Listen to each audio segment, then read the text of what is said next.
This book came out, one of the boxes, and I just saw it now in my car. And there's this brochure placed in the book. So I've opened it up.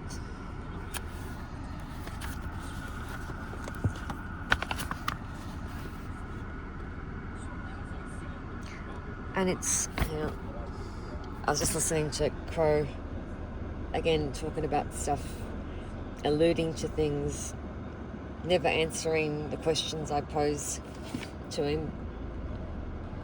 Anyway,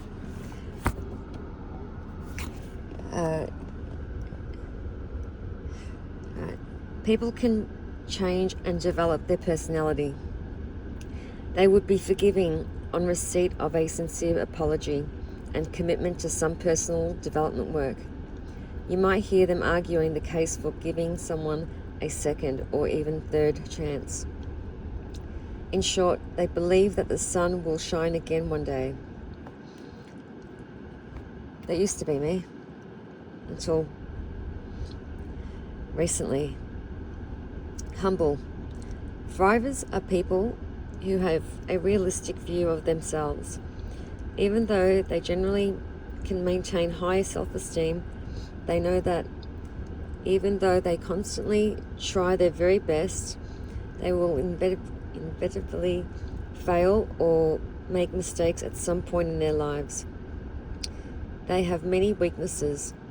You have probably heard them naming these openly and freely. Their strengths can sometimes fail them. They sometimes warn you of this possibility. They are capable of transgressing even their own moral code and will openly express their guilt when they have made a mistake or done something wrong. They must ask for feedback from other people to help them assess when they may be going wrong. They might ask, "What do you think I did well?" or "What do you think I could have done differently?" Many other people have desirable qualities which they do not themselves possess. They are not afraid of envy. They will manage to live much more easily and happily if they regularly ask others for support. When they want or need help, they ask for it and do not struggle along until they can't cope on their own any longer.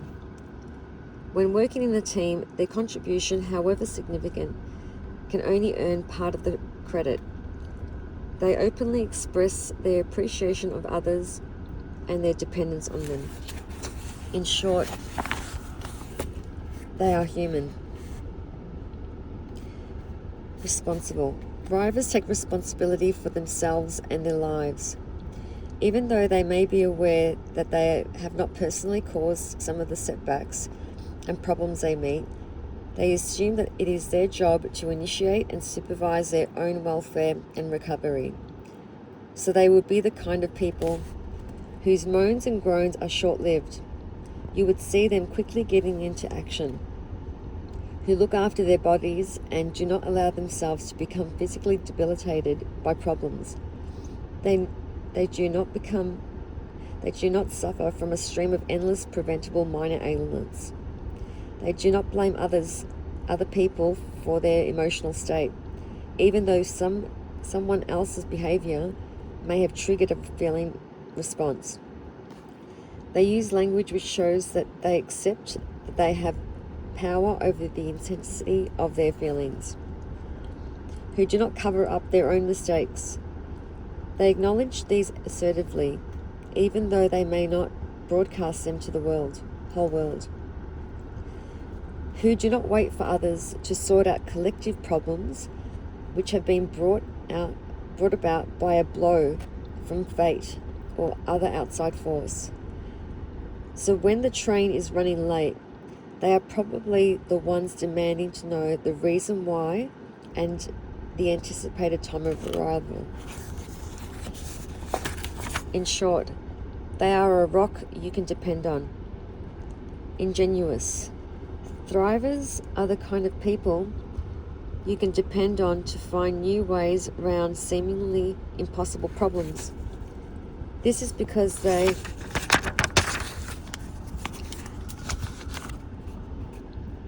are interested in creative approaches to problem solving, are not just content to take the tried and tested paths. You would notice that they are always keen to explore new angles and ideas, however odd they may seem at first. This means that even though they may celebrate and appreciate the past, they generally show much more interest in the present and in the future. Keep their imaginations fertile by constantly conjuring up new pictures in their mind's eye. You may often see them daydreaming or looking lost in their own world when they are given a problem to solve. Are practical and pragmatic. You wouldn't hear them implying that a task is too beneath them to do. You might describe them as very down to earth, even if they have exalted positions at work or in a society in general. Take an interest in how things work. They might drive you mad sometimes with their questions.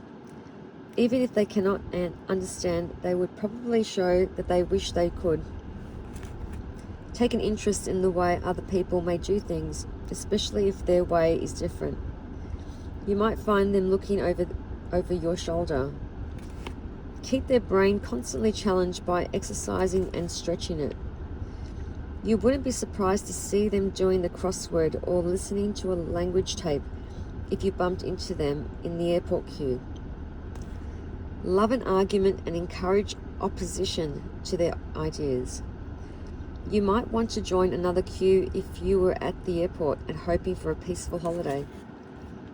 They are imaginative, creative thinkers. Versatile.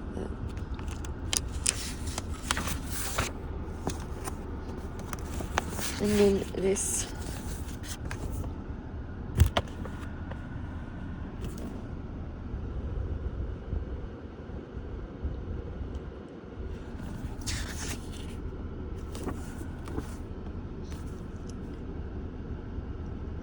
Lunar hydrating powder dust, high definition warm beige.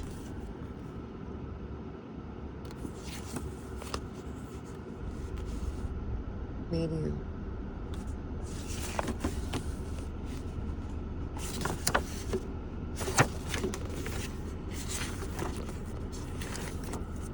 Interesting how this brochure is in this book that I have no idea.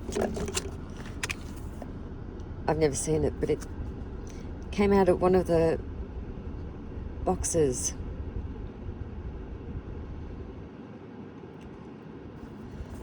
And it was on that page. Anyway, that actually I shouldn't be surprised because there was a lot of that stuff, sort of stuff happening in my place last year in Elwood.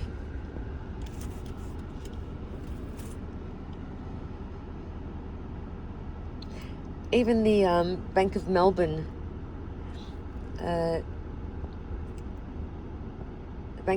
statement that was showing $15,000 of credit. The bank account that it was a joint bank account that I had with my ex-partner Gary, and John Marks actually saw that as well, that bank statement, and then it disappeared.